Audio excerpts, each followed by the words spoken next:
right, let's start that video. Okay. Right? Looks like we're on. Yes, ma'am. Fabulous. And I think we have all our counselors present.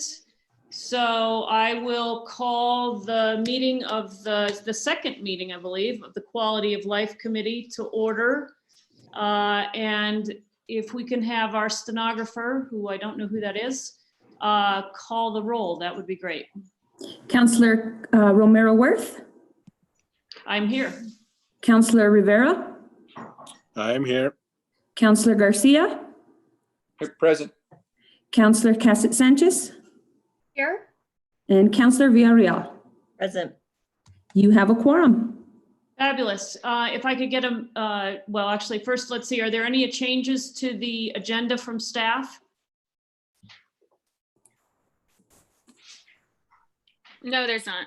Okay, so I don't see any. If there's a motion to approve the agenda? Motion to approve the agenda, Mr. Chair. Second. So we have a motion by Counselor Garcia and a second by Councilwoman Villarreal. If we could take the roll, that'd be great. Counselor Rivera, Yes. Counselor Garcia, Yes. Counselor Cassett Sanchez, Yes. Counselor Villarreal, Yes. and Counselor Romero Worth. Yes, Motion approved. fabulous. Are there items that counselors would like to pull from the consent agenda? Seeing none, is there a motion to approve the consent agenda? Move to approve. Second. Okay, Councilwoman Villarreal makes the motion, Counselor Cassett Sanchez with a second. Again, could we call the roll? Counselor Villarreal, Yes. Counselor Cassett Sanchez, Yes. Counselor Garcia, Yes. Counselor Rivera, Yes. Counselor Romero Worth. Yes. Motion approved. Perfect. So with that, we can move to the agenda item number 7. And I just want to say, as we dive into the meat of this meeting, would like to try to keep this meeting to no more than 2 hours. So I think with that in mind, I just want to, we have 2 kind of meaty topics tonight. First, the update on the city's response to the COVID-19 public health crisis that we're living through. And then, we've got a lot of outside presenters, folks outside the city who are doing yeoman's work to provide food for our community. And I definitely want to, give enough time for everybody to make presentations and have some dialogue with counselors. But I really want to try to keep this meeting contained. So just want to give everybody heads up with that. And then, then we'll go to the matters from staff committee and the chair. So just so you have some sense of how things are going to go here tonight. So I think Kira, I'm sorry. Yes. This is Renee. Did I miss this? Did we do minutes? Oh, nope, we didn't. Thanks for flagging that. Are there changes to the minutes? Madam Chair, there was one thing that I wanted to know if Counselor Garcia wanted to be called Miguel Garcia, because that's his name in the minutes, Aha, good catch. which is fine, but as long as he knows. Yeah, call me Mike, Miguel. Just don't call me late for dinner. But All I right. think for consistency, let's go with Michael. Yeah, I think that's wise. All right, if we could make that change, are there any other changes to the minutes? If not, if we could get a motion to approve as amended, that'd be great. Move to approve as amended. Second. Fabulous. Can we call the roll on approval of the minutes from our last meeting?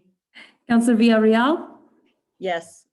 Counselor Mike Garcia, Yes. Counselor Rivera, Yes. Counselor Cassett Sanchez, Yes. and Counselor Romero Worth. Yes. Fabulous. Motion approved. Thank you, Councilwoman Villarreal, for pointing that out. All right, so with that, I believe, Kira, are you going to do the update, or Rich, or you? Who's going to do that? Madam Chair, It's Kira Council- first. Mhm. Thank you.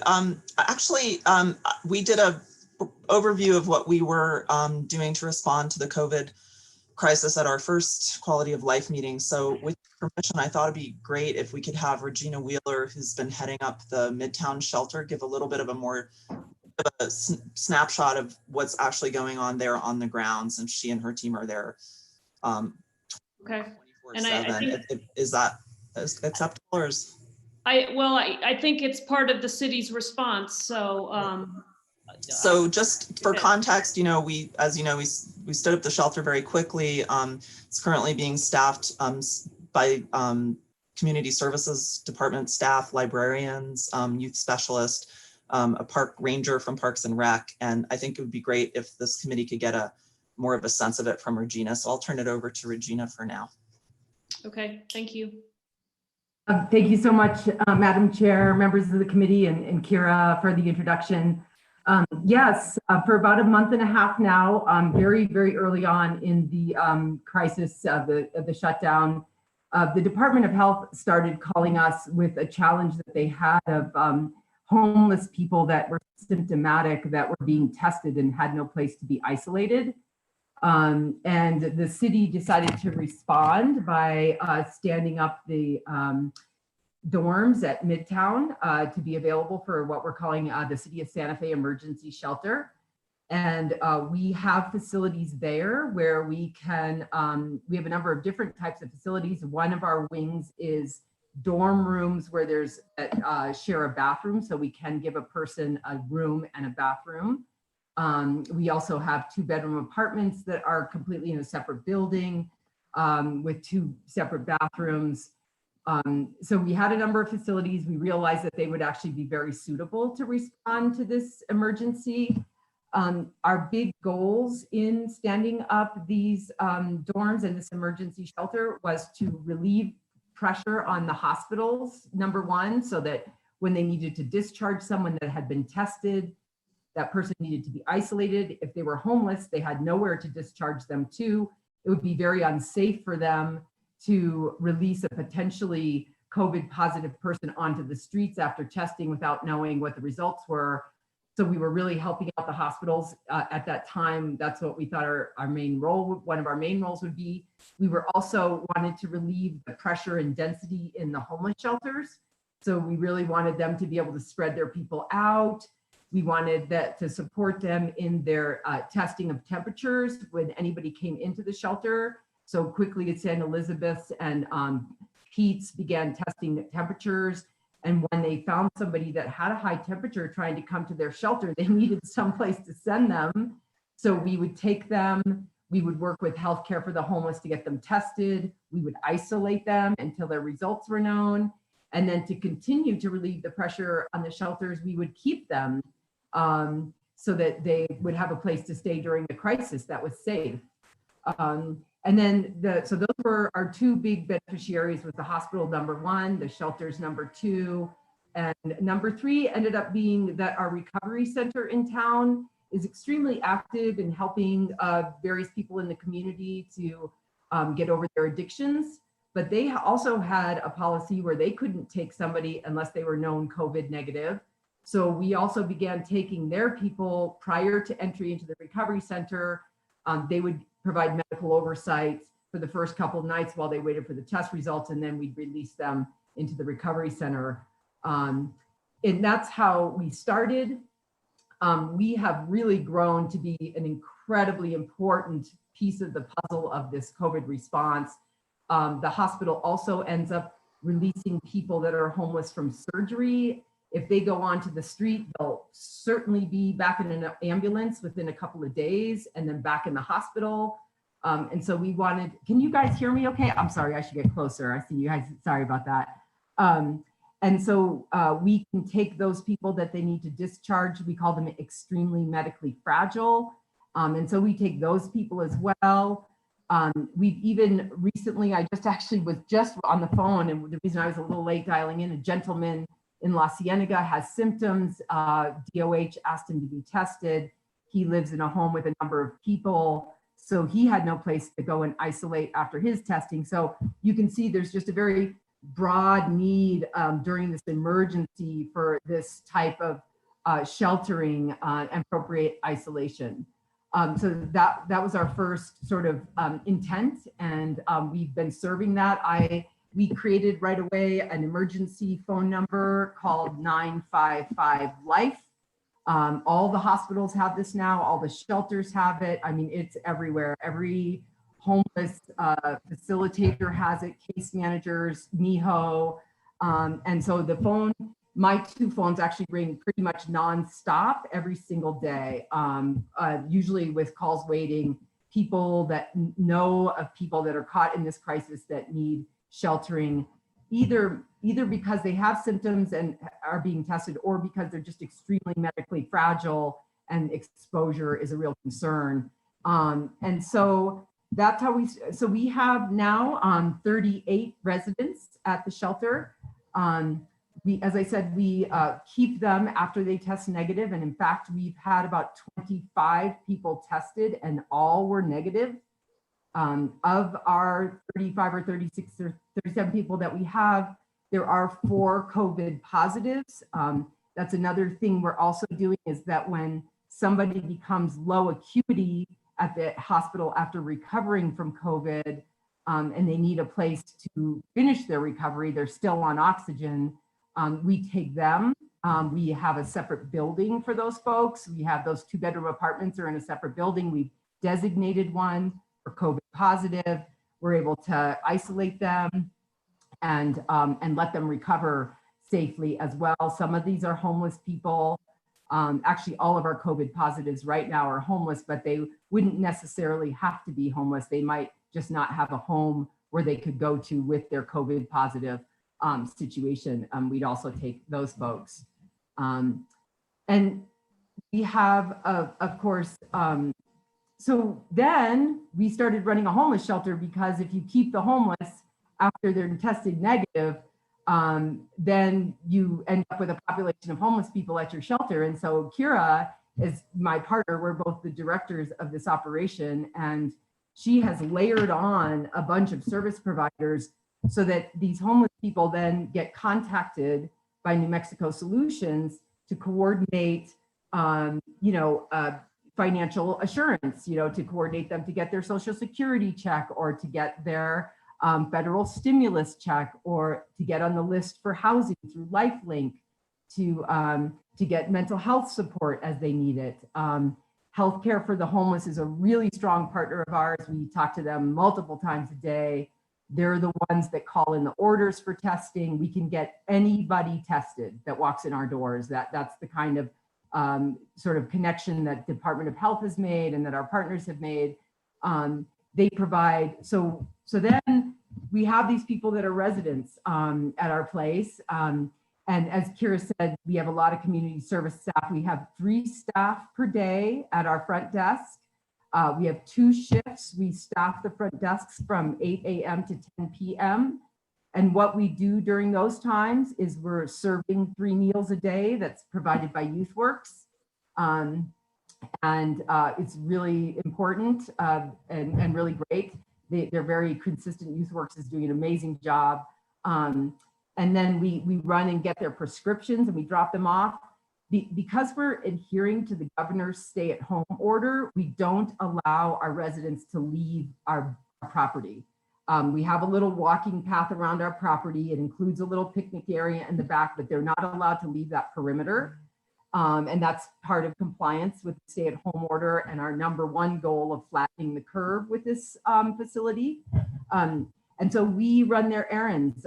If they need a prescription picked up, if they usually need a few things done, they need a backpack gathered from Pete's Place or whatever it is. And so we're really learning a lot about how to support homeless people in their transition to being housed. It's not an automatic thing.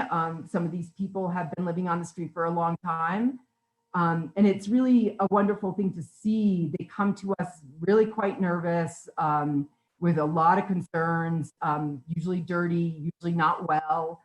And then after they stay with us for a couple of days and we meet their needs, they become much more like you and I. They're just people trying to put their lives together, and with a safe place to stay, they don't have to worry about being robbed overnight. I mean, it happens constantly to these people that are on the street. Their wallets get stolen, their IDs get stolen, and it disenfranchises them to no end. And then they have these incredibly difficult bureaucratic hills to climb. And so they stay at our shelter, they're safe, and then we help them resolve some of those issues, get their licenses, get signed up for their SSI, get a phone so they can be in contact with people. And so I think, and to say what I think one of the things that we're seeing is that as we have sort of put a stake in the ground to say built for zero is our model, and that we need to understand the needs of our homeless people and begin to meet those needs, that this type of supported housing is a critical piece, because many of these people are not prepared to live independently. They're great people. It's super rewarding to spend time with them every day. They're incredibly grateful for this opportunity, for the support, for the caring, for the generosity of the staff and of the city. I always let them know that it is the city of Santa Fe that cares, and that's why we're here. But they need supportive housing. It's just not a matter of get a housing voucher or save up your money and pay rent. It's way more complex than that. We see these folks are dealing with everything from developmental disabilities to, of course, a ton of PTSD, inability to hold down a regular 5-day-a-week job, certainly, and just mental health issues, physical health issues. And so we're learning a lot about our homeless population and what it's going to take to solve this problem. I think we're also confirming some of what we have been sort of surmising, is that if they aren't in a supportive housing situation like this, then they are in the ambulance all the time. They're always, they're stealing things to try to get money, to try to find food. They're fighting over a lack of resources, of just to have the basic needs. I mean, our big thing that we say at the shelter is, what do you need? And what they need is really quite simple. It's, shampoo, a toothbrush, a cigarette, a meal. And by providing that, we really are making a huge difference in, I think, the problem that we have around town, and making a massive difference in these people's lives. So we're learning a lot. We're providing a lot of services, a really critical service, I think, to our hospitals. In fact, Espanola Hospital even utilized us. Friday night, I received a COVID positive homeless person from Espanola Hospital at midnight on Friday night. And we're used to the fact that more than half of the people are getting off of significant substance addictions. And we're working with that, and that they have medical needs. The Department of Health has a really incredibly powerful volunteer medical program, and that's who provides a little bit of medical support at our shelter. They come every single morning. They check vitals of everybody there, including the COVID positives, so that we can make sure everybody's well. I actually shared a sad story this morning that one of our people that we had for about a week, she tested negative for COVID, but she just wasn't getting better. And I went to her room one day and I was just like, this woman is just not well. And we sent her to the hospital about 5 days ago, and she's actually dying of something else, and she's moving into hospice now. But she was comfortable, she was cared for, and then ultimately she was, brought to the hospital for care. So, we're dealing with these people and all their issues, and it's sort of complicated. It's not terribly expensive. I should tell you that we spent about $120,000 at the campus getting everything set up, which is all the air conditioning working, the heating working, the linen services arranged, the security services arranged.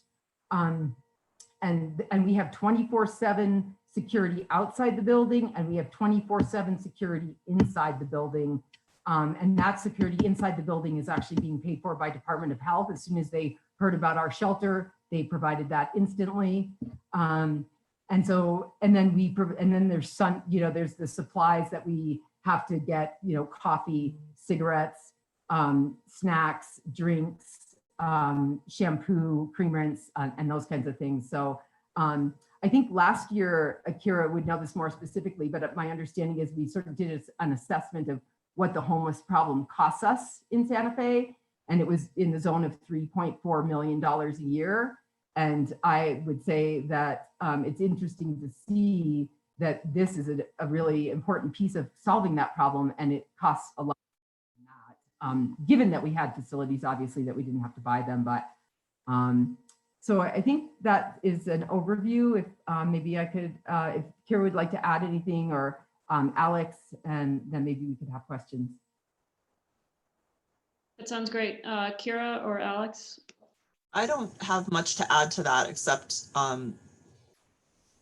it's hard for me to express my gratitude to Regina. I hope it's not too warm and fuzzy for this, but the way that she saw what we were struggling with in terms of finding a facility, trying, up on the front end, looking for hotels and just, raking our hair for what we could do. I don't think that's a real thing to say, but, and then she just said, we can do Midtown, and she did it. And it's just extraordinary. And I think also really extraordinary from my point of view is, yes, we have the wraparound services, but the people that are at that shelter, just a huge shout out to like James Garduno, Nikki Pond, Ron Anderson, Jeff Donlin, people who volunteered, Callie, from the library. Who am I forgetting?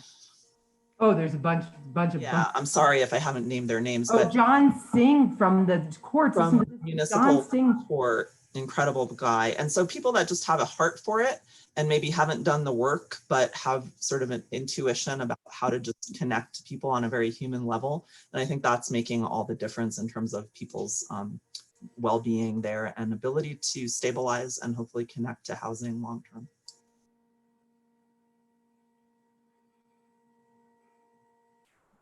Alex, did you have anything else to add? I think it's also, again, my gratitude goes out to Regina for just doing it, because I think we really, it's piloting a whole approach to helping homeless people. We housed them. That's what we need to do. And so I think that moving forward, we're going to really be able to leverage some of our city resources into some powerful long-term permanent solutions. Great. And it's interesting, Regina, I got to say before I open it up to the committee members, to watch your facial expressions, even on this funny medium that we're forced to use. But I can tell that you're feeling this very deeply, and it's meaningful to you. And also I can see from your facial expressions, just, it's bringing you some joy in helping these people, and thank you for what you're doing. Does the committee have questions about I see, well, yes, the committee does have questions. Look at this, I'm not used to being the host, all your hands are up. And I don't know who came first. So Councilwoman Villarreal, if you want to start us off. Thank you, Madam Chair. I'm just really happy to see, because I've seen a lot of you in our meetings on Zoom, but I haven't seen Regina, and I'm just really happy to see you. I know it's on the screen, but you look great. I feel like all that you've been through, I just appreciate. I'm very grateful for what you've been doing. And all of you, I mean, you don't hear it from us. We have to all deal with these like policy questions, but I just appreciate all of you. And I want you to know that. Thank you so much, sir. I really appreciate that working for this governing body that has a heart in leading our city, and it's just an extraordinary time and place, and how we're handling it it's an honor to be part of it. Thank you so much. And they keep saying, cities are the lifeline to keep this pandemic at bay and really solve the issues behind it, and that we have to depend on the federal government, unfortunately, for funding, but I appreciate how you were able to utilize the resources that we have. I didn't have any real specific questions. I did want to come visit if possible, but I'm a little bit hesitant with that too. I'm just, yes, I'd like to kind of just see where you're utilized. Maybe you could answer this actually. What, in terms of the facilities, which, are we using the apartments? Or are we using the dorms or both? Madam Chair, Councilor Villarreal, yes, we're using St. Michael Dorm is our main center of operations. And then we are using the apartments, the Sangre de Cristo apartments across the street are our COVID positive area. And then the Ortiz apartments across the street are sort of where people graduate into when they demonstrate a high level of compliance. And they get a little bit more autonomy over there. So we have about 115 beds in between those two facilities. So who is the regular staff with you, Regina? Well, like Madam Chair, Councilor Villarreal, like Kira said, Nikki Pond and James Garduno are basically running the place. I'm there to support them. Once we got it going, they really took it. In fact, it's so great because I call James the Pied Piper. He gets all the residents to clean rooms and prepare them for new guests and make the beds and take out the trash. And he's just, those two have been really amazing. And then Jeff Donlin Jeff Donlin came on in the evening shift. And then we have Ron Anderson on the evening shift. He's been there for a long time. You know, what happened with him was he used to volunteer at Pete's. And when he heard we had a shelter, he was like, wow, I'm working at the city shelter. And he's been really great and helpful. And then John Singh came early as well from the municipal court. He really reached out because, you know, he's in charge of the homeless court at municipal court. And so he has been actually working to clear warrants for all of our residents and then helping them to resolve some of their legal issues while they're there. And he's also the one that's spearheading helping a number of them get identification again who don't have any ID. Callie Stockman, Iberto, what's his last name? Sanchez, I think. Yeah, I don't know, Kira, if you're looking at the list, but there's about 10 people.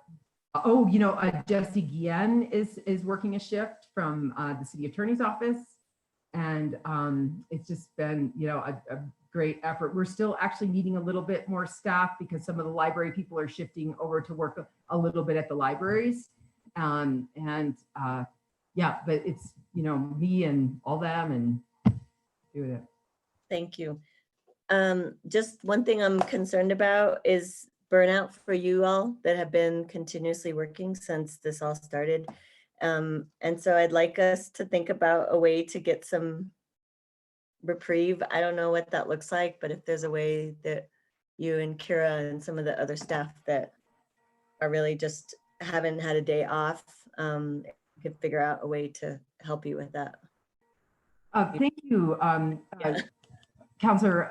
Yes, actually, and the other people that are beginning to help is we just got 2 firefighters that were on light duty, and Sebastian and Aaron Miller, and so, you know, we continue to recruit staff, and then we got a couple more volunteers today. And I think as we do that, it definitely relieves me to be able to take a day off. I actually took the whole weekend off last weekend. It was the first weekend I'd had off in about a month and a half. It was really important. And so thank you for that. And we are continuing to work with senior staff and Bernadette to bring staff over to cover. Good. I hope we continue that. And thank you for putting a human side to people experiencing homelessness. I appreciate that because most of the time people don't feel like they can connect, and they're just like all of us who just need the human connection and compassion. So thank you. Okay. Are you good, Counselor? Counselor Cassett Sanchez, you have your hand up. Wonderful. Thank you so much.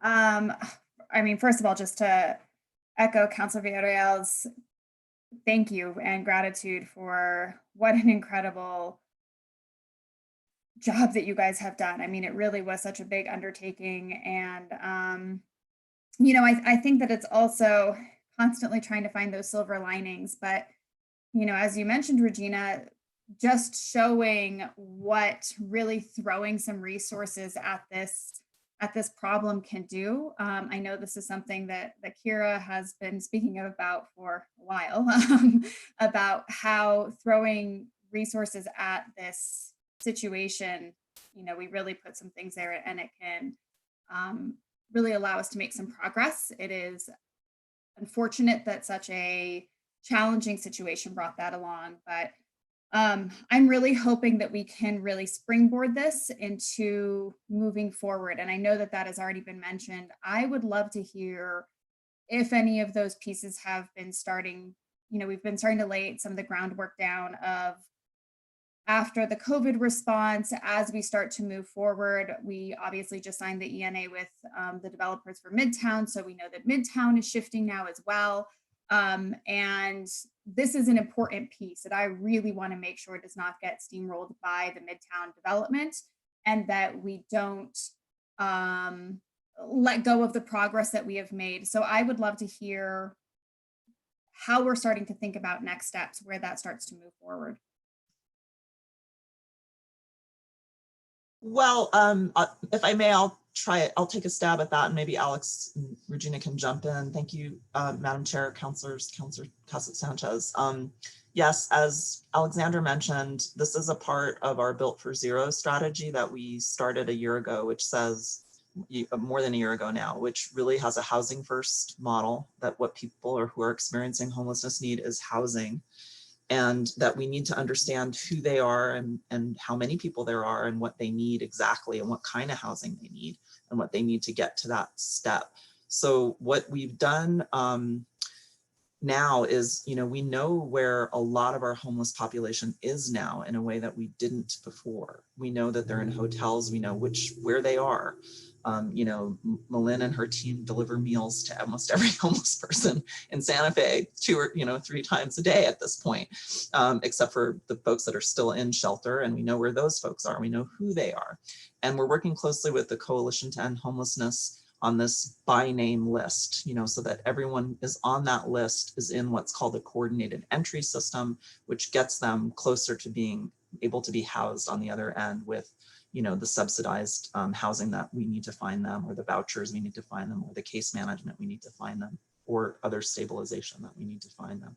So it's a really unfortunate set of circumstances, but at the same time, there is a silver lining in that for the first time, we've really been able to get a handle on that. We're working too on the street outreach component in cooperation with the fire department to really get a sense of who's out and not in shelter right now, and are they healthy, and what do they need, what can we do to support them, and perhaps if appropriate, bring them to Midtown for now. And I think none of us want this key component that Regina and her team we're creating to go away. It doesn't necessarily need to be located there, but we still need it in the community. So we're definitely in conversations with our partners in the shelter community and the homeless services community, and with the county. I have to also give a huge shout out to the County of Santa Fe, because the agency that Regina mentioned, New Mexico Solutions, is a county funded behavioral health entity that's new to Santa Fe. They got the contract to do the mobile crisis response work and to take over the crisis center, which is hopefully going to come online at the end of this year. And that'll be another key element for folks. In a lot of ways, the Midtown is now operating as a crisis center around COVID crisis. So once we have the crisis center for the whole community, and we can figure out how to rapidly house people who are stabilized there, we'll be that much closer to solving the problem and getting to the Built for Zero goal of ending chronic homelessness. Again, as many of you may have heard, other communities around the country have actually using this model ended homelessness in their communities. It's gone to zero, functional zero, which means if somebody's homeless, there's a system that can get them through to get housed really rapidly. So I think this is just getting us closer to that. I hope it answers your question, and I could get into more detail. Alexandra and Regina, I don't know if you want to add to that. I would just add one thing, I think, to be specific and put a little bit of a point on it, is that, you know, getting people housed, I think, is going to have to include really supportive housing like this. It's incredibly helpful to a lot of these folks that are trying to get off the substance abuse to be insulated from their bad influence friends. You know, we have security. Those people are not allowed in. In fact, one pushed his way into one of our guys' apartments day before yesterday. And luckily enough, we showed up there for the morning, for the breakfast. And when we opened the door, there was this other guy, and we were able to get him out of there. But it's, you know, it's not just the voucher to independent living, but there's also this piece, and I don't know what our capacity as a city is with this type of highly supported housing. But it's necessary. I mean, we've got a guy that's completely illiterate. We've got a guy that probably has developmental capacity of a 12-year-old. We have people that are extremely physically challenged on walkers and wheelchairs. So I think this piece of the puzzle is an important one as we put the whole program together, as Kira said, to end the homelessness. And it's so interesting. I'll just have to say, you know, these are people that many of our families would be able to take care of, right? That is I think the sort of classic model of how these people get taken care of through life. But some people's families aren't there to take care of them, and there has to be someplace else for somebody who really isn't ready for independent living to go.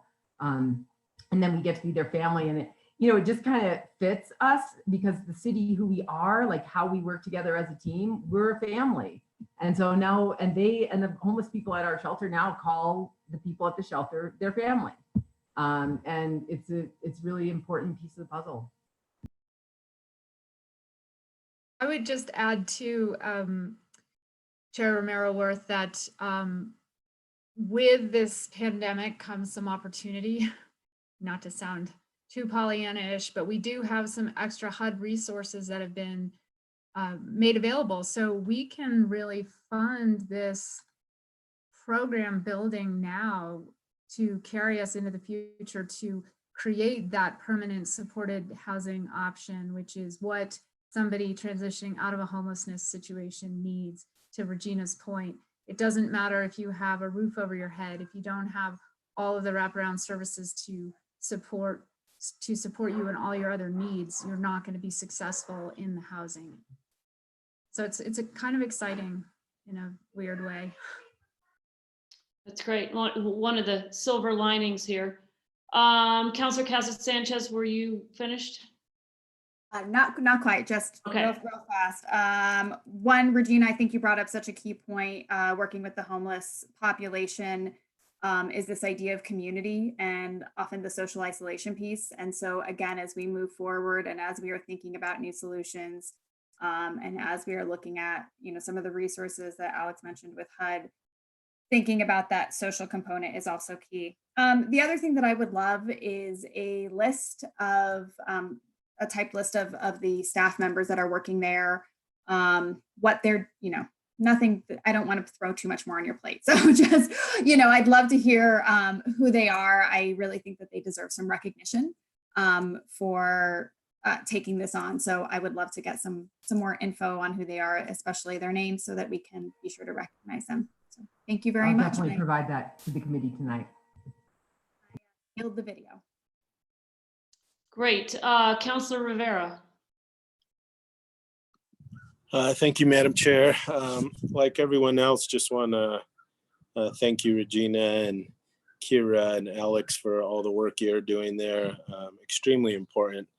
I remember talking to Regina early on, and some of the decisions she was making on the fly, and I said, it's like being in the fire department every day. You have to make quick and snap decisions, and she was clearly doing that and doing a great job of it. So thank you all. We do miss you, Regina, on Public Works, but John's doing a great job, but we do miss you, so wanted you to know that. So My only question is back on to what Alexandra was saying about resources coming from HUD, and as our financial picture doesn't look so bright, it would be nice to have a rundown of exactly what it costs to keep doing what we're doing. So Regina, I don't know, or Kira, how readily those numbers are available, but moving forward, it would be nice to be more than prepared to answer any questions that come up regarding what you've been doing this whole time. I can thank you, Madam Chair, Councilor Rivera. We can definitely provide that. Actually, Sam Burnett, of course, our Midtown facility property manager, has he's actually detailed out all of that it cost us to get the facilities ready and some of the wraparound services in place. And then I actually just got a report from Emily Pasula about what we've spent on our supplies on a regular basis. So we can definitely provide a report on that.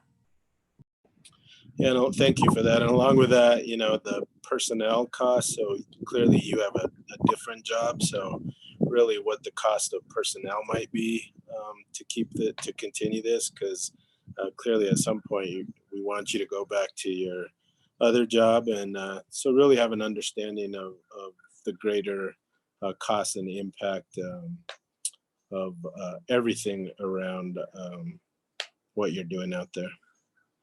Thank you. Great. Other questions from the committee? Ms. Chair, not necessarily a question. Well, I guess it was first, big hats off to Regina and her team and everybody at Midtown right now. I think, as everybody said, it's a huge undertaking. So kudos to you guys. I wish I could give you guys all virtual high fives, but please pass along to everybody my thanks. In regards to next steps, I mean, because there is an obvious need, and I know that Kira and I have met in the past in regards to how we can further support our housing needs for our homeless in Santa Fe. Have there been any ideas that kind of came about out of this that weren't ideas prior to housing folks at Midtown, or any additional things that you think that are left unexplored that we should start exploring, so to speak? Madam Chair, Councilor Garcia, we had an inkling about needs. I mean, more than an inkling. Before this happened, we knew that we needed more permanent supportive housing.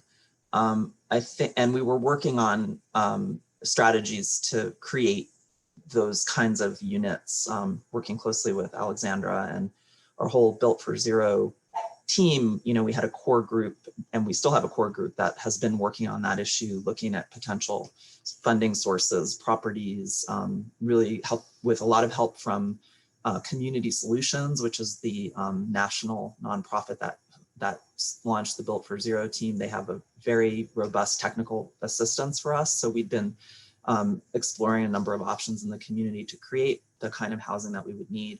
I would say that what we've learned is, I'll echo what Regina's saying, that the depth of the need for the support, the depth of the need for probably at least another La Luz, if not 3 in the community. La Luz is of course Lifelink's permanent supportive housing, on-site case management, that kind of thing. So again, I think what we are learning is how many people we have and what kinds of needs they have, which is, knowing your market so that you can develop the product that they need to meet to solve the problem. So I think that's the data. I mean, not to sound sort of analytical about it, but it is an exciting opportunity to get data on folks, and Regina's kept data on all the people who've left and where they've gone. She just had a young man leave back to Cochiti to his family after having been in jail and needed a place to land, get stable before he could go back there. And, there still are options for people, but they're very specific to the person. So if we don't have a way of knowing who the people are, which we really didn't before, and we do now, we couldn't solve that problem. So what's exciting about what Midtown offers is not only does it relieve pressure on our existing shelters, which in this time is really important because the census needs to be low in the shelters, but at any time is important. You know, I mean, we cannot speak highly enough of St. Elizabeth's and Interfaith and the incredible work they do. They were overloaded in many ways, you know, and so now there's another option that kind of relieves some pressure on that. So we know that we need that in the community, I think. I hope that answers some of the I'd like questions. to add a little bit. I'd like to add a little tiny bit there if I could, Madam Chair. Counselor, another piece that I'm seeing is that these folks can be contributing members of our community. They just can't contribute in the classic sense. They'll miss days of work because their PTSD hits them hard or because their physical ailments pop up. But I have this imagination of a place like this where this is a workforce actually that could, you know, they want to do things like when they're having a good day, they want to help. They're asking us for work. They're asking us for tools. And so you could integrate that in a way, you know, that is much more productive for all of us and for them. So I think we're learning about what kind of a resource they are as well as how we need to serve them, but what they could provide back. Definitely landscaping. We've got an MM98. We don't even have, we have one journeyman plumber at the city of Santa Fe. If this guy's going to reclaim his plumber license, we're going to hire him instantly. So there are resources there that we can cultivate and utilize. And I think that's something that, and then, you know, but you have to have a model that is flexible, you know, so it's like 6 people show up necessarily to do this landscaping work, not these 6 people. And they come out of the pool of people that are ready that day. So it's that's another interesting thing that we're learning that I certainly didn't know. Of course, I didn't know anything about this when we started. No, that's great. And on that topic, I mean, are we exploring opportunities to train folks and potentially bring them into the workforce? Madam Chair, Councilor Garcia, I think that is something that we see as an opportunity, but we're working so hard just to meet the demand of the crisis right now and to get staffing and to manage it. We're actually about to face a challenge, which is when the governor's stay-at-home order is lifted. We might have to adopt our policy. Our policy now is that they can't leave the campus, which gives us a lot of advantage about not being contamination brought in, no drugs being brought in. You know, we have a lot more control, but we're having to adapt our policies both for the residents as they evolve in their stability, but also for the changing environment in our community. And so we're kind of adapting to that more. And I do think a lot about how helpful it would be to have training programs on site and to get these people productively involved. It would be super helpful, but we haven't, I don't think, time to deal with that quite yet. And I'll add to that piece. We're about to bring the folks that are working at the shelter into the Unite Us platform, which is the technology that supports the Connect network.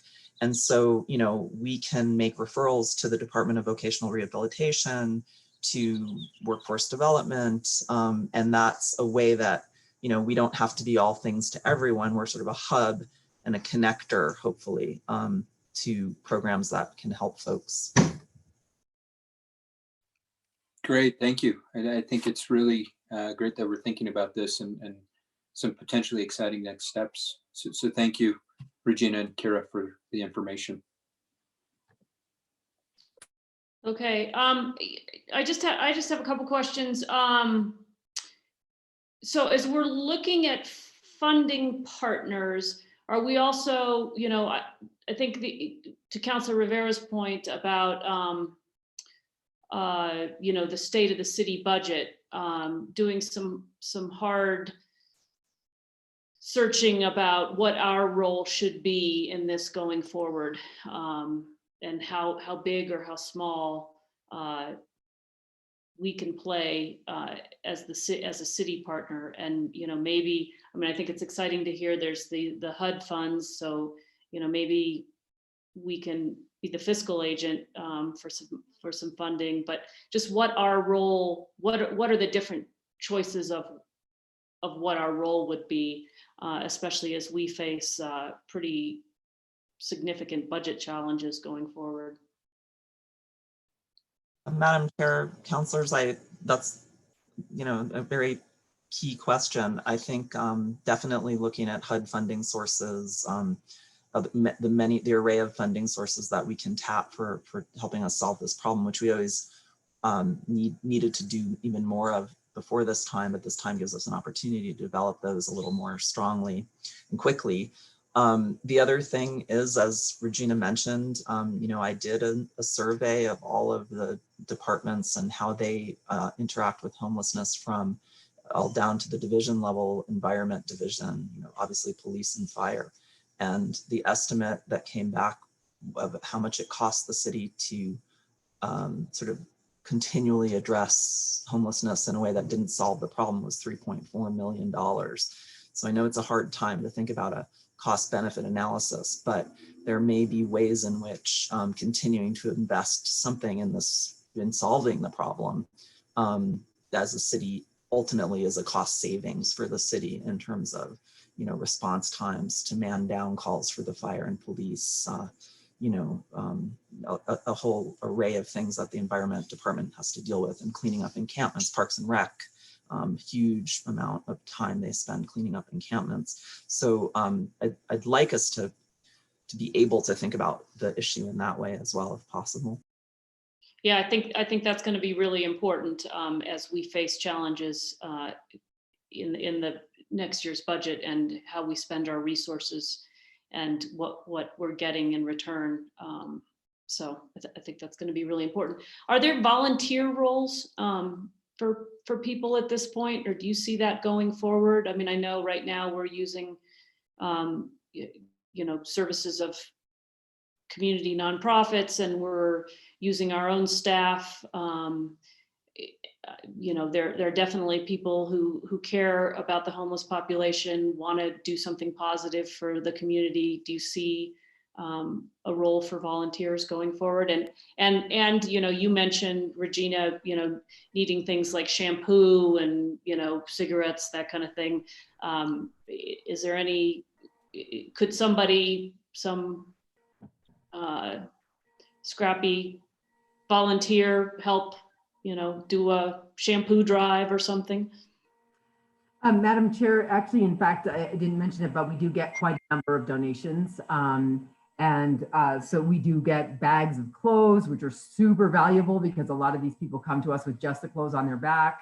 And we do get shampoo and socks, and some church in town packed up these little care packages, and they've got like a pair of socks in them and some shampoo and some hand wipes. And so those kinds of donations are very valuable and extremely valuable to us. I think volunteers could do some of it, just like, Ron Anderson from Maine Library had been volunteering at Pete's, but instead he's doing that kind of work at our shelter. And so I think in the long run, there could be, I was you want somebody that's consistent, you don't want a different single person every day and have to train them. There are definitely, you want them to be there, as a commitment. Mm-hmm.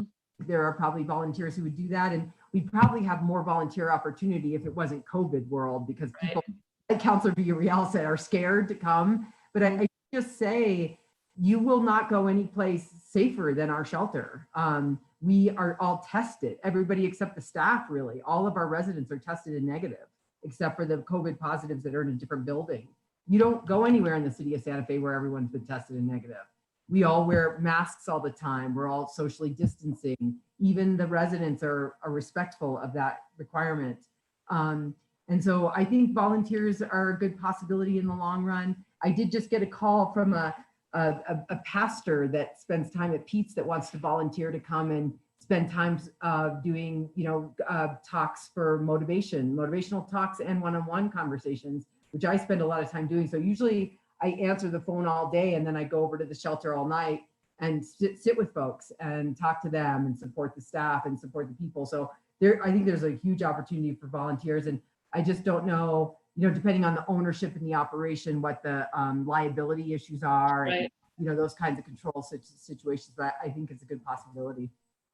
Yeah, and liability certainly crossed my mind. So I think it'd be interesting to know, if there are people interested in volunteering or helping, or good to know that, donations are something that can be valuable. I think you may find yourself with more donations than you know what to do with, but that's a good problem. Okay, well, I want to keep us, again, I want to stay on track with this meeting. I think this has been a great conversation. Really wonderful to hear in detail and be able to chat with you directly. I know I saw you on a community call, I don't know, a month ago or so, and you had your mask on and you looked a little harried. So good to see you, with this thing up and going, and kudos to you. So thanks for all you do. With that, I would like to go to the second item on our agenda. And we have a number of community folks who are standing by to talk to us about food insecurity and how we are addressing those needs in providing food security for the community. So Kira, or Rich, I don't know which one of you wants to organize. Madam Chair, it's me, Rich. All right, great. Yeah, I'm partnering with Kira, but it'll be me who walk through it.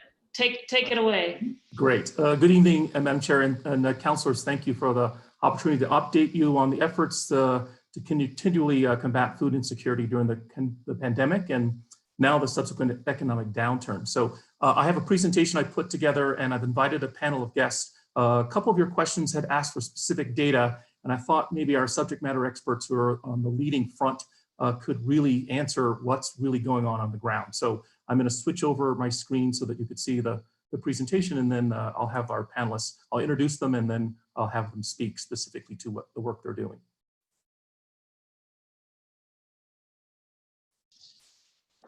Let me know when you can see the screen.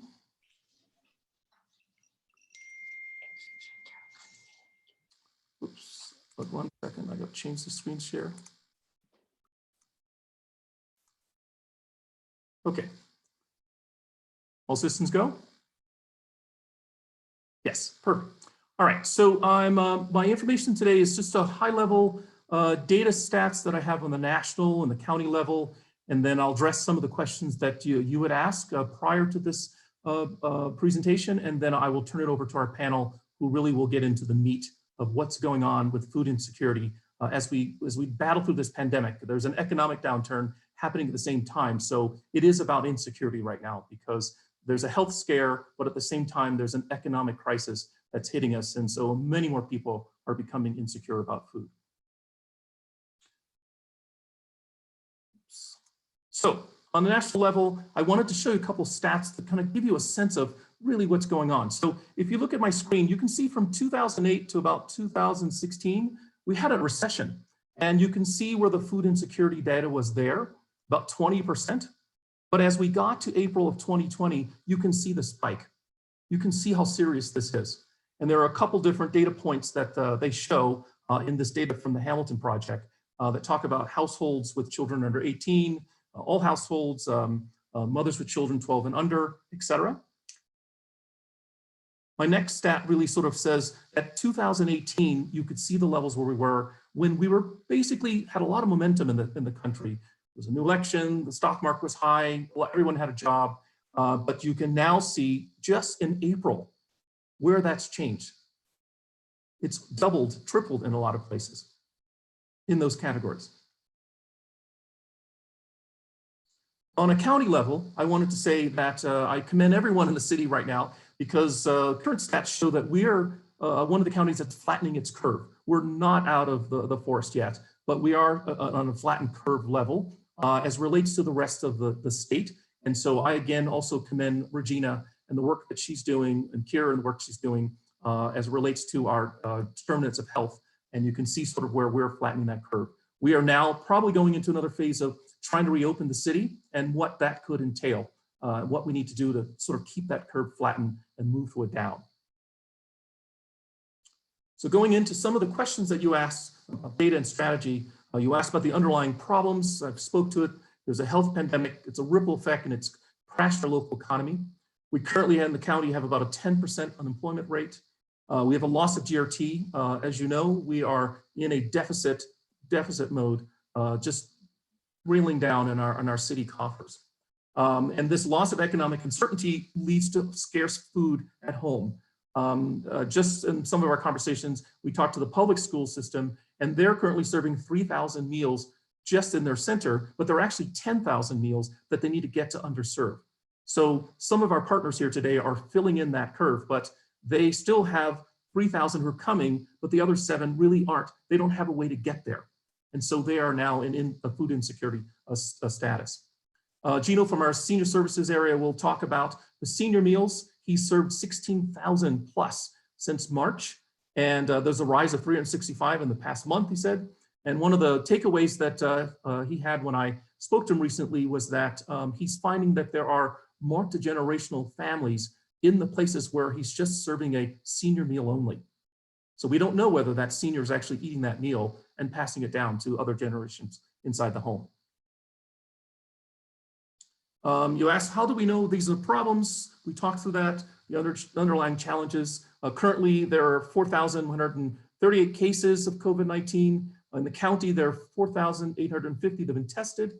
Right now, there's 108 positive, but luckily and by grace, there's only 0 deaths in our county right now. So that's a good sign. It's a sad sign, but it's a good sign. How do we address these issues? I think Kira talked about this in our last committee meeting. We talked about the social determinants of health, being housing, food, transportation, jobs, and business. And so Regina and Kira and the team are working on the housing needs. We're working with Public Works and Transportation on transport needs, especially for those underserved.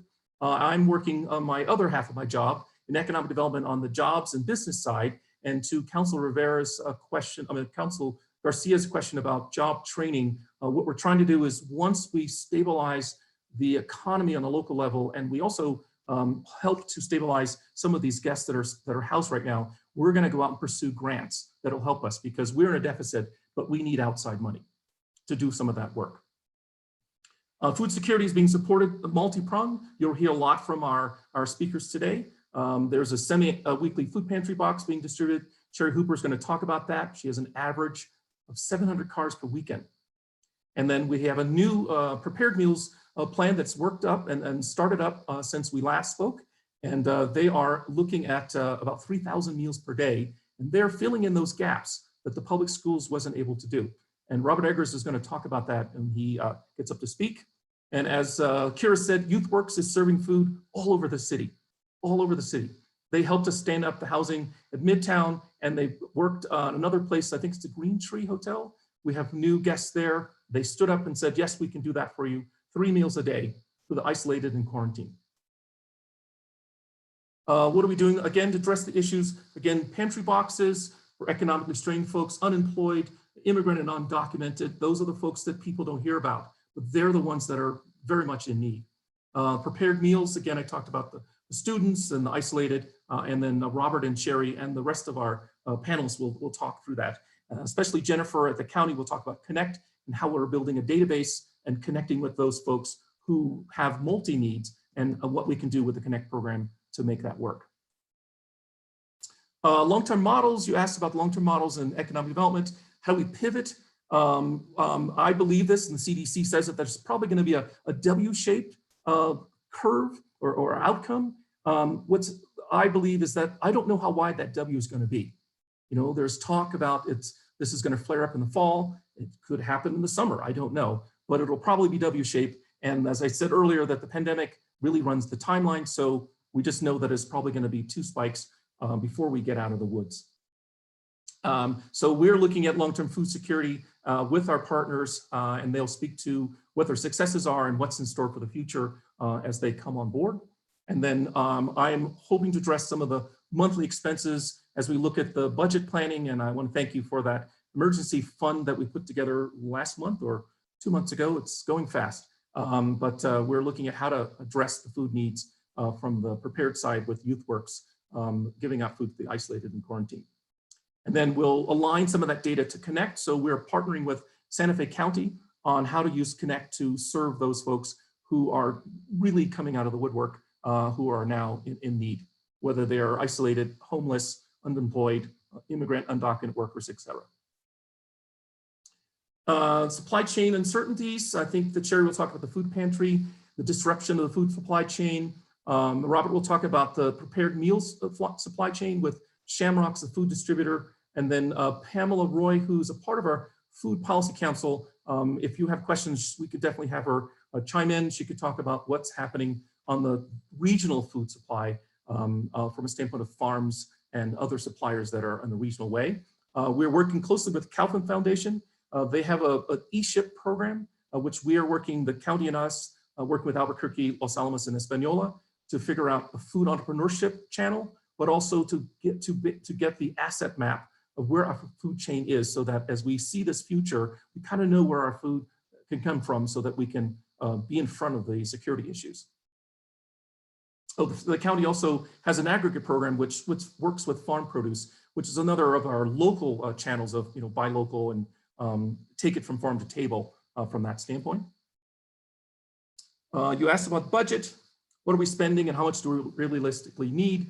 Currently, Sherry will talk about this, but the funding's coming from foundations, community services, the county, and private donors. The prepared meals that Robert will talk about on the World Central Kitchen side at the SFCC, he has a fund from World Central Kitchen, but we are now funding the Youth Works program, standing them up. We've just come into our second month, and they are doing great. Again, the pandemic has no clear timeline, so we're going to have to adjust this and foresee it lasting through FY21, which is basically June of next year. So we just know that that's the foreseeable future. Updates, and they'll talk through this. Since we last spoke, the Food Depot is moving to the Santa Fe Place Mall on May 9th. We're working with Santa Fe Place Mall, the police department, and the transit group, and we have this great plan that Sherry will speak to. We're very excited about that. World Central Kitchens has now stood up at Santa Fe Community College, which is a workforce program, culinary workforce program. There's a couple local chefs that are helping, and the World Central Kitchen has put together a plan working with the public schools, serving about 3,000 meals a day, both distribution out and also drive up. And Robert will talk about that. And it'll align to the Connect program, which the city and county are partnering together. And we're very excited about how that's fitting in so that Connect is up and running. And then also Gino will be able to supplement with the senior services as that portion grows from a standpoint of what we do in homes that are multi-generational. And lastly, Rich Henrich will talk about an upcoming event on May 8th called Virtual Lemonade. And it is a fundraiser with music. And one of the proceeds, funders are actually, will come to Connect program. So they will be one of the recipients of the donations that come from this event. And Rich will take us through the details on that event that's coming up on May 8th. And so with that, I'd like to introduce our food partners, and they'll speak in this order, and they'll have a few minutes to talk about their program, the successes, challenges, and what's in store. So we'll first hear from Jennifer Romero at Santa Fe County. She'll talk about Connect. We'll then hear from Sherry Cooper at the Food Depot. We'll then hear from Robert Egger at World Central Kitchen. And then from there, we'll hear from Melinda Schaller with Youth Works. And then Gino Rinaldi with our Senior Services Department will speak. And then we'll end with Rich Henrich from Virtual Lemonade. And then we'll take any questions you may have. So with that. Thank you, Rich. And thank you everybody for being here. I want to encourage you to be as succinct as possible. What you've gone over, Rich, looks like so much information, all of it important. And if we need to, we can dive deeper into some of these things in future meetings. So I encourage everybody to give us sort of a thumbnail sketch, and so that we can hear from everybody and get sort of a big picture view of what's happening. So thank you. Great. Yes, we'll make sure we hit that timeline. So I'll start first with Jennifer. Jennifer, would you like to start off? Thank you, Madam Chair, councilors. Thank you for having us this evening. Thank you, Rich, for putting this together and asking us to join. As you know, Connect is a city and county partnership. Kira Ochoa actually stood up the program here at the county, And I had the pleasure to then oversee it when she went over to the city. So I always like to thank Kira, and it was such a smooth transition to partner with the city, having her be there with the Community Services Department. Connect is a partnership of multiple organizations throughout the city and county. Basically, we are funding organizations not to change what they are doing. We haven't asked them to change anything in their services, but ask them to ask a few extra questions to individuals that they're serving. Do you have adequate housing? Do you need help with transportation? Do you feel safe at home? Really asking about that personal safety. Do they have utilities? And of course, food. Is there adequate food in the home? It's very important. I took a look at our data just before we had logged on before 5 o'clock.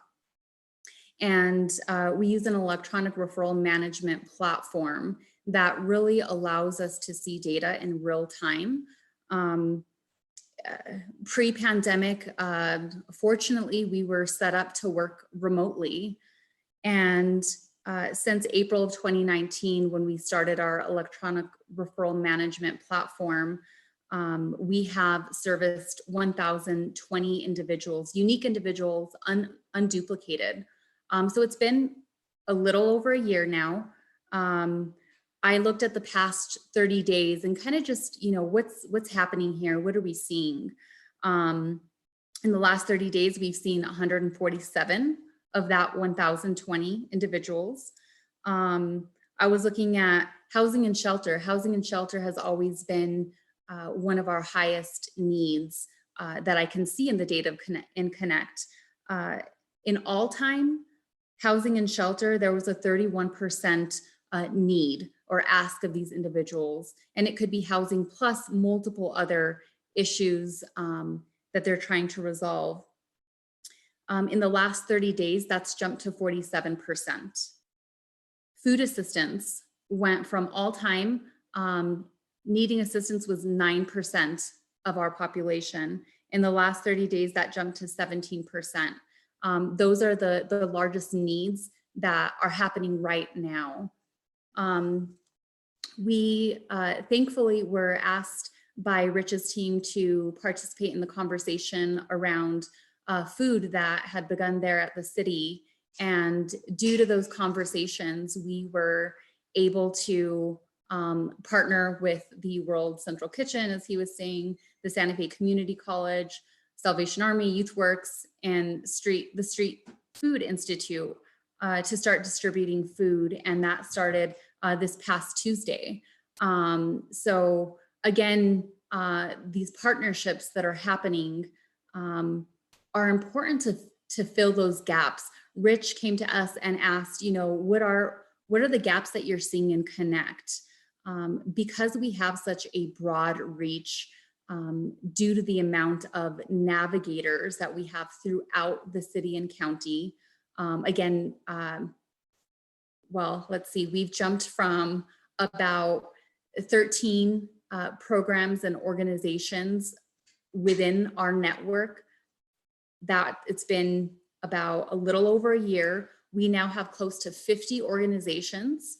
And again, thanks to our partnership with the city, and from, looking at 13 to 15 navigators to close to 90, we're seeing probably over 100 in the next week or so. These are all navigators that work at organizations that are asking those additional questions and getting these individuals plugged into Unite Us, so we know what the need is, we know what the gaps are, and able to see if we've helped them or not.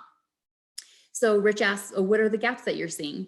And what my navigators were having issues with were to provide food for those homebound individuals that were not seniors, because our seniors are being served by both our city and county Meals on Wheels programs. They are individuals that are either at home trying to isolate due to maybe an illness, maybe potentially COVID, homebound because other reasons, disabilities, cannot get out to the food depot. So we started having conversations with Food Depot. They were seeing the same thing, unable to get food to those people or transport food to those individuals that are homebound. So we are currently working on a contract to purchase additional food through the Food Depot to help. I know it's hard times that we're providing so much food right now, more than usual. So we want to kind of offset that cost, working with Santa Fe Ballet to do the transportation. And that fills that gap of homebound individuals, both within the city and the county. We've identified 2 areas in the county that are communities where individuals have said, you know, there's 12 families here. If you can do a large drop off, we can distribute. And then our navigators all the time, you know, are getting these calls and saying, you know, I'm not on the city Meals on Wheels or county Meals on Wheels. I don't qualify, but I do need this service. It can come in through any of our organizations that are part of our network currently. Again, we have close to 50 organizations or programs within the network. So somebody might be, you know, at Las Cumbres and be homebound. They are able to then refer to this new novel homebound food program and get them the food that's needed. So it's a great partnership that we've had. I think it's, you know, the network is a network of community organizations, both city and county. And we've found when we work together, you know, that's where we can really fill the gaps. I can do this if you can do that. We have this individual and the navigators talk it out and really find out what the top needs are and work through it. Everybody's situation is a little bit different. The pandemic has increased definitely our need for both housing and food, and we're happy to partner and work together.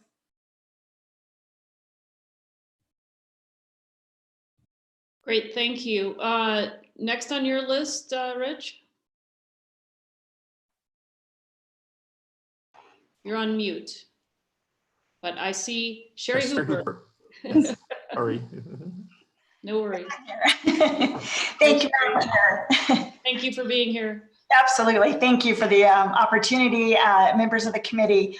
The Food Depot has taken really a 3-pronged approach to increasing emergency food supplies to hungry New Mexicans during the crisis. One is we've continued to do what we do best, which is work through a network of about 145 partner agencies in our 9-county service area.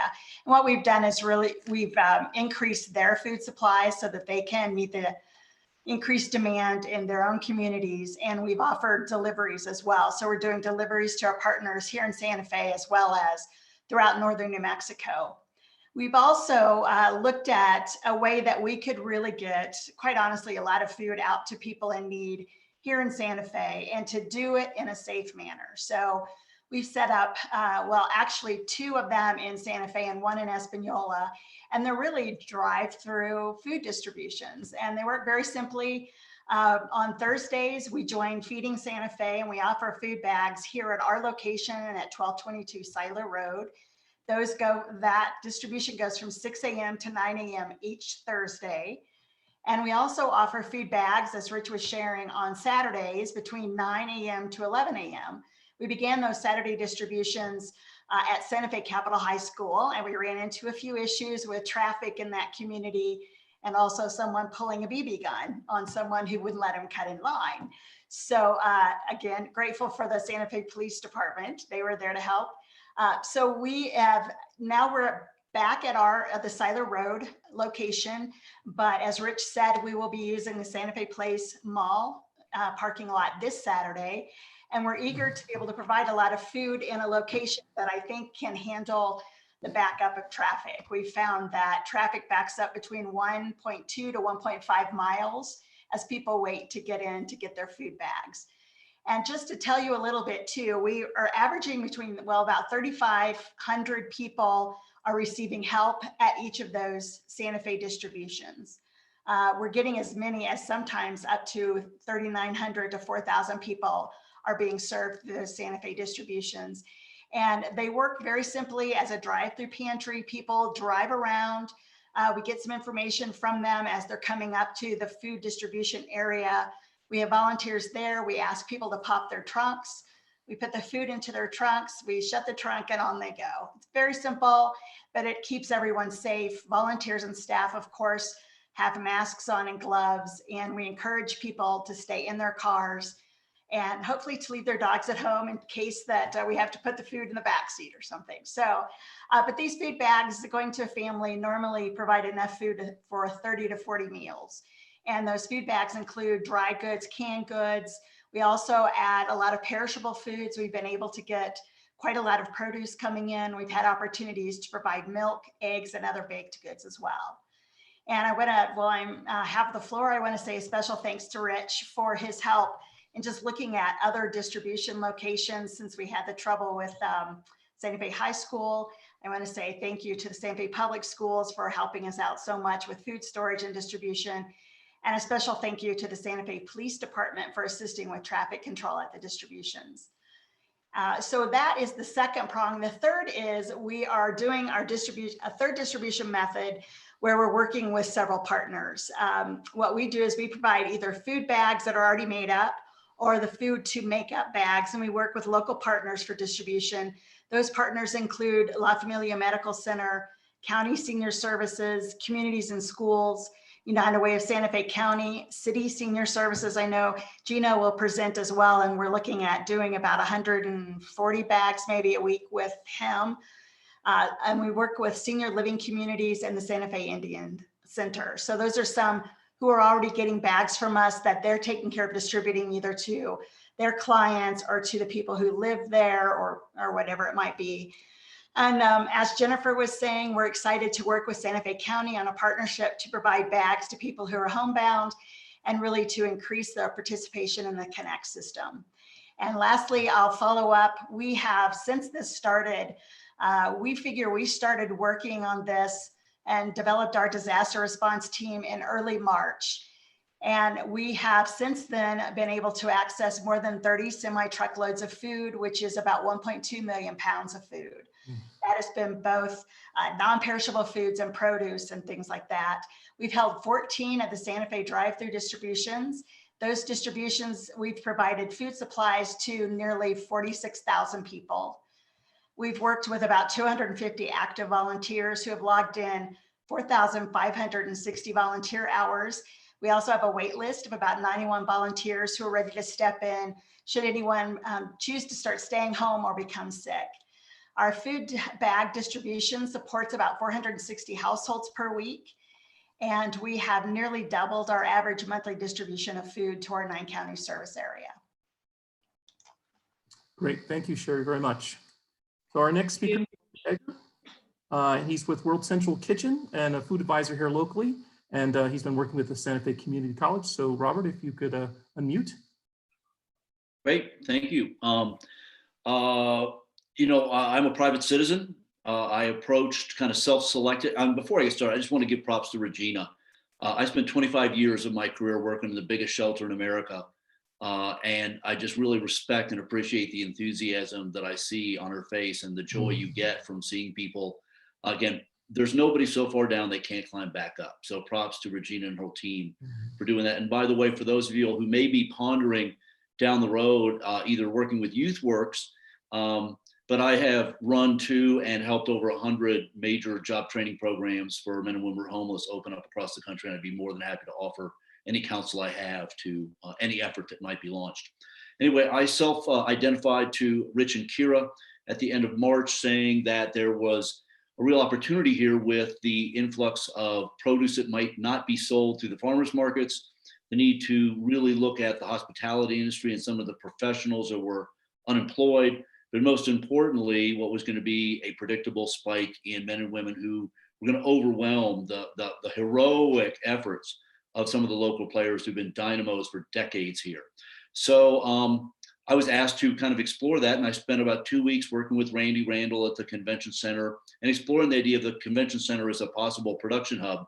But it became very clear that there just wasn't the resources available for the city to invest. So I reached out to my old friend and fellow board member at World Central Kitchen, Jose Andreas, and asked if he'd be willing to activate a World Central Kitchen program here. During the course of exploring, I had gone over to the community college, and going back to some of the council members' interest in job training, I was really impressed by the fact that they had a culinary program there. And as many of you all know, many students who go to community colleges are the very demographic we're talking about. They're people who are working 1 or 2 jobs, yet still trying to get an education and move ahead in life. And here they were out of school and out of work. And their culinary program was something that had a beautiful facility. They had adjunct professors who were already on the payroll, and students who could be reactivated and get credit hours while they cooked. So it seemed like a perfect thing. Jose, if any of you have seen him on TV, was almost immediate in his enthusiasm for the project. So by April 20th, I had approached the Santa Fe Community College on the 27th in probably what was a record time for the college to get an MOU together. We launched on the 27th. Week 1, we produced, and again, when you're starting something like this, there's a little bit of a ramp up. We did about 3,800 meals last week in our first week. We're aiming to do about 8,000 this week. Right now, we're doing about 2,500 meals a week through the Santa Fe Public Schools, delivered, and all our delivery is done by Melinda and her amazingly enthusiastic team of young dynamos at YouthWorks. But we have the advantage, unlike the public schools who can only serve the student, or like the senior meals can only serve the senior, we can do whatever we want. So most of our meals are family style. So we're able to provide meals for the whole family of public school kids. We're doing about 1,500 meals a week, the drive up that is Monday, Wednesday, and Friday at the community college. Again, identifying really their students, but also the opportunity to serve a little bit on the south side. We're doing about 1,800 meals this week with the county. And again, that's based on a variety of distributions, probably about 1,000 meals with the Pueblos, 300 to the Dreamers Project, which is undocumented. And then we've activated 1 food truck, but we'll probably have another one coming online. Chef Slynn from Geronimo's has a food truck that we're getting licensed. And when he comes online, we'll probably have a food truck on a daily basis out. And we hope to be able to serve, I think, any place people suggest. But I must admit, I'm looking at towns like Madrid and these smaller communities that are really stuck without the tourism dollars that come through. Just in closing, I would again reiterate, we are a privately funded operation that is here for the next 30 to 60 days. We in no way, the joy of this is we don't compete with anybody. Any media that's coming in about this, I've used every opportunity to both promote, Sherry, YouthWorks, Kitchen Angels as the real needs in the community and where the money should be going. So I'd like to think this is just a win-win-win-win-win-win for everybody. And I'm glad to be, as a citizen of this city, able to step up and participate fully. Thank you, Robert, very much. Our next speaker is Melinda Schaller, Executive Director at YouthWorks. Melinda, if you could unmute. Yes, hi, everybody. Really happy to be here, and thank you so much for inviting us to speak as well. And we're working furiously behind the scenes, preparing about 6,500 meals a week. Some of that is funded by CYFD. We can reimburse for up to age 18 for meals. So we stand next to the Santa Fe Public Schools curbside. They're out 3 days a week, and we're out 5 days a week, handing supper meals out to children at 4 school sites that are drive up curbside. All of our staff are young people out, very enthusiastic about helping everybody. They too are in a culinary job training program that we've been operating for years, but we just immediately said we can help. We met with Robert Egger many months ago before this happened, and we were brainstorming some bigger ideas before this came down the pike to all of us. And he and I just naturally went, how can we, ramp up? And so we attached to World Central Kitchens to be their distributor. And we've been in partnership with the county. Obviously, the city, we're helping at Midtown. And last week we started serving meals, knocking on doors at the Green Tree Hotel, where Pete's Place clients are housed and need dinner. So they get warm dinner, come straight from our kitchen. And so we're driving, and we're like all weekend long, we're taking meals. So we really don't have a break, but we have a huge team. There's probably 28 people working on our team, between drivers and young people in the kitchens, going to all of these sites, going to the pueblos. And we're also helping put a nice 4-person meal into the communities and schools food box that is provided by the Food Depot to CIS. And we're lending drivers when CIS needs drivers to drive to people's homes.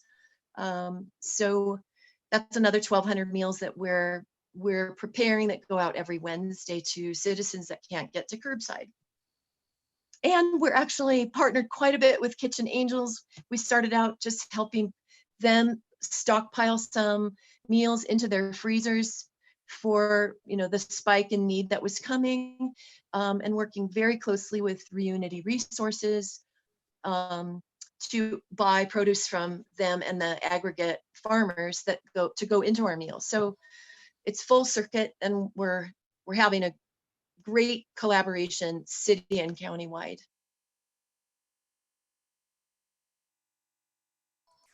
Great. Sorry, my phone's ringing at the same time. So our next speaker is Gino Rinaldi from Senior Services.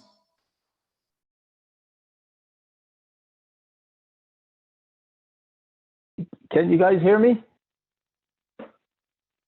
Yes. Okay. This technology and stuff working from home, I'm not used to.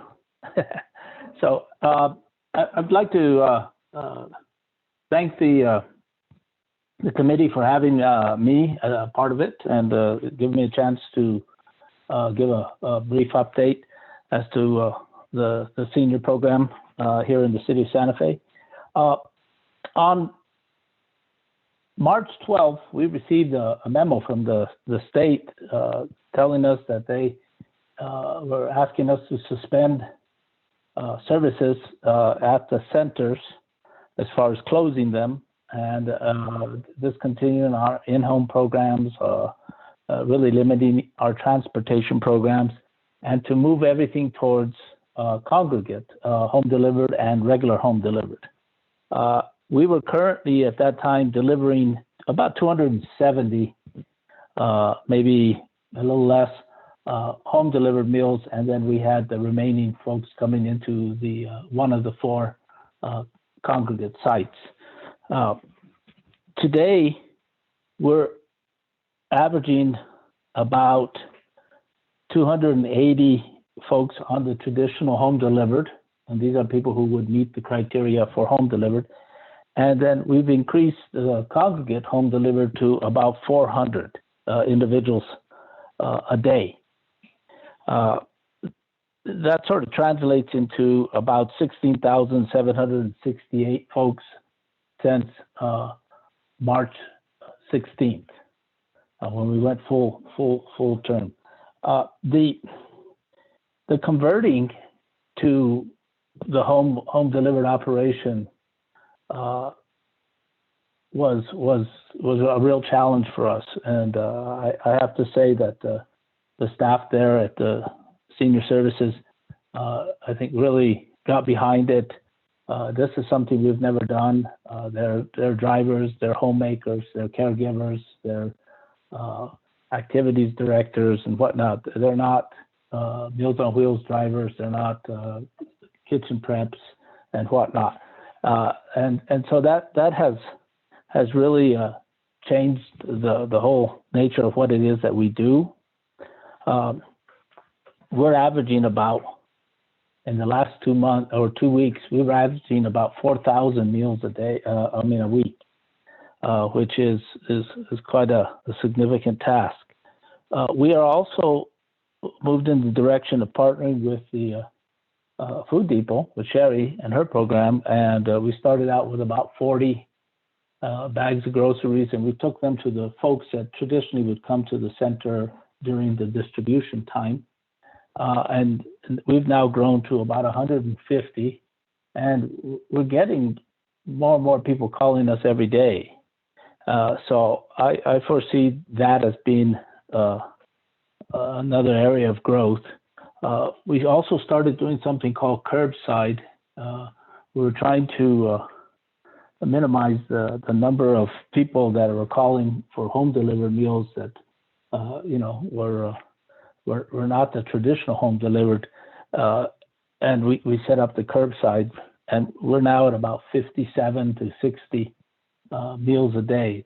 They come and they open their trunks, and we put the meal in the back of their vehicles, and they drive off, and so that has been kind of a nice feature. It's particularly the folks that live in the neighborhood that are able to come by and at least get out of their area and still maintain the social isolation. We've also started doing wellness checks. This is going on a long time, and we have a lot of people that have traditionally come to our program, and our program is what they do every day. When we close for a holiday, they get mad because they want to come to the center. They come there for the nutrition of the meals, but they also come there for camaraderie and to avoid social isolation, which is a real worry. So we're starting to do these checks, and we're finding some increased needs, and we're trying to figure out how we can begin to meet some of them. The intergenerational component is that we currently do a program where we provide voucher assistance to grandparents raising grandkids. And what we're finding is that as we're giving meals to some of these grandparents that were coming in, we're finding that their kids were with them still, the grandkids. And so we're starting to look at providing them with meals. The state has given us the green light to go ahead and try and feed these children. And so we'll see how that one grows. But what I can tell you is that it has sort of taxed us in the number of meals. We have about 17 different routes, and it keeps growing, and we're starting to run out of we have our hot shot food trucks. They're great, but we're now having to go back to the old method of putting the heat stones in ice chests and doing smaller routes and whatnot to try to get the meals out in a timely manner and in a safe manner. We get a tremendous amount of feedback from the seniors, appreciating what it is that we're doing and thanking the city. I tell them to call the city hall and tell them. So I don't know whether they do or not, but I think the support I've been getting from not only the community services director Kira and my colleagues there, but from the city as a whole, in helping us to keep moving forward. It's not something that any of us really expected to do. There's no blueprint on how to do this. It's a continual, trial and error on how to do this, how to do that. Can this be done? Can it not be done? I think we were fortunate in that we saw this coming, or I did, and I put in some significant orders before, gloves, sanitizers, the disinfectant, all the food. So when it kicked off, I think we were in pretty good shape going into it. It's been challenging at this point. I think the uncertainty of the city's financial situation, as well now the uncertainty of the food supply. And so we just keep pushing, and we know our goal is pretty simple: feed the seniors and do it in a safe and timely way. So that's Gino, pretty much where we are at this point. Gino, I'm gonna cut you a little bit short so we can get through our time. Well, I'm done. You're done?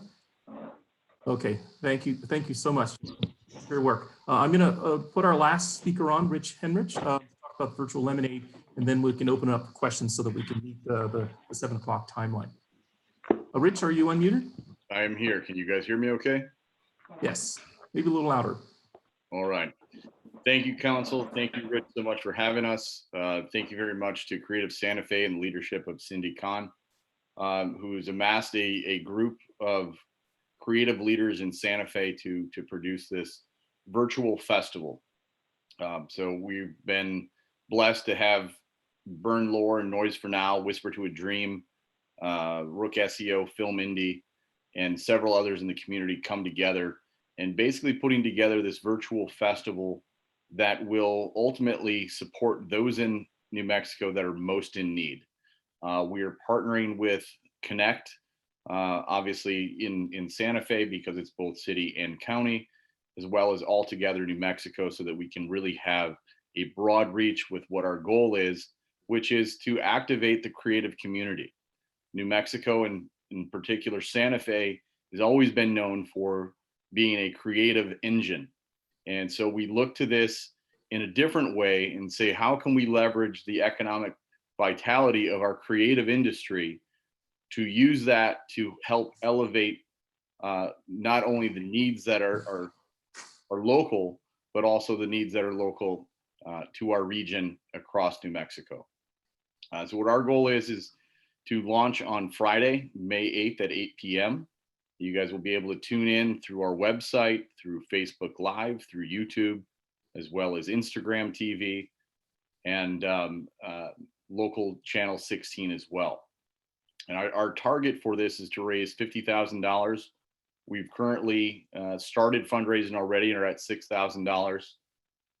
And what our goal will essentially be is to pay 40% out, which will go to Santa Fe Connect, and 40% to go to All Together New Mexico, and 20% will be split among our 50 plus artists that are helping put this together, so that we're supporting across the board as many people as we possibly can. One of the great things that we have is the support of a very well-known talent, David Byrne from Talking Heads, who will be interviewed and giving his support and encouragement to us, as well as Fred Schneider from B-52s and Stuart Copeland from the Police. So in having that level of national celebrity support, it really kind of lends itself to just the stature that we have in Santa Fe and New Mexico as a creative beacon that we must maintain. And that's something that we want to also give back through those creative channels and provide a source of entertainment and inspiration, as obviously we're all going through very difficult troubles and challenges at this time as we adjust. We've got to go back to that point of the wellspring of inspiration and creativity to get us jump started at least on a spiritual wellness level, to say, hey, we know what we're all suffering, but we can come together, we can create great art, great entertainment, and move forward with our goal of raising $50,000 for this endeavor. Great. Thank you, Rich. Thank you so much. Councilor, Madam Council, Chair and Councilors, that concludes our formal presentation. We hope that this shows you in 1 month what's happening in our city as we look at food insecurity and how we look to support it in all different angles. As I said, this pandemic is not going away yet, but you can see that there are a lot of dedicated souls who are working hard to keep our city stabilized in a lot of ways from a food security standpoint. So I open it back up to you, Madam Chair. Thank you, and thank you all for being here and for sharing. I know the amount of work that you're doing is tremendous, and just can't say thank you enough. And I know you'll hear that from other counselors here.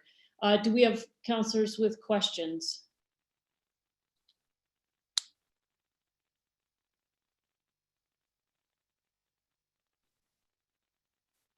If nobody else is going, oh, I couldn't find my hand with this. I could tell you wanted to speak, so go ahead, and then we'll hear from Councilwoman Villarreal.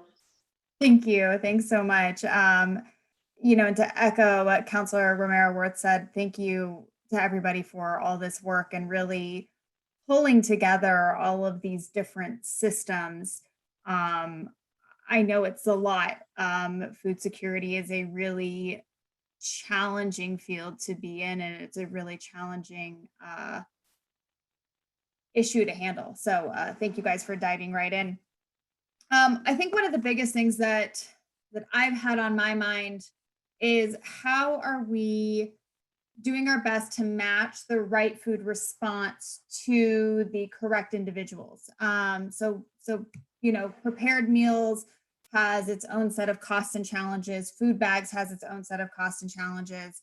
And really looking at what the needs are of our community. I'm curious how we're able to kind of surgically address this issue.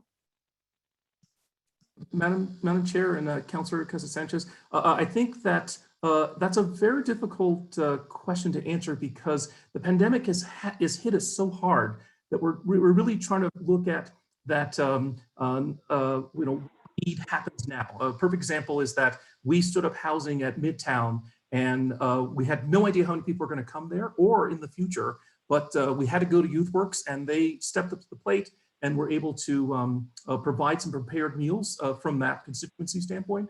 And then moving on to the food depot, there's been a spike of food there, but there's been so many people that are used to having that food box, and that they've been able to sort of help us on the food box side for those people who could afford to cook a meal, but didn't have the money to buy a meal. And then I think from there, the World Central Kitchen folks really just came in the play, brought their own funding and said, I know that there are some missing gaping holes, and we're going to try to figure out how to help you with from a prepared meal standpoint. And if you think about what they're doing at the public school standpoint with children who need a prepared meal, they are really filling in that gap there. And now the county has come to them as it relates to the Connect program and said, here's another constituency that's looking forward to some food security. And there are all these outlying areas that really have no way to get into town, to stand in line or drive in line to get at the food depot. So this prepared meals program that they have funded themselves has been a way for us to look at it. But I think ultimately we're going to collect some data, and that data then will inform first our policy decisions, but two, where it needs to be targeted and sharpened, because some of it will decrease a bit, but at the same time, the economic downturn is pushing us back 4 steps as we step 1 forward. And so I think once the data starts getting collected, we'll know and be able to answer that question a little bit more. So hopefully that was able to provide you with a viewpoint. Yeah, that definitely does, you know, answer my question in terms of starting to look at that data. And, you know, I think you're right that there is kind of this initial giant wave, and now we have to write it out. How is everybody's capacity? Because this is not ending anytime soon. As you mentioned, Rich, we are probably looking at potentially a little bit of a break and then another peak. And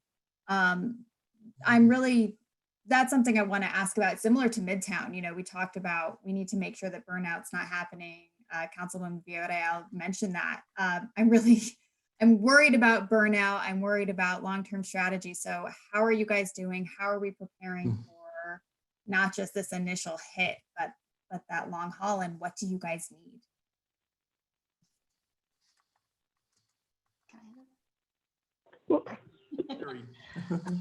Madam Chair, Councilor. Go ahead, Sherry. Yes.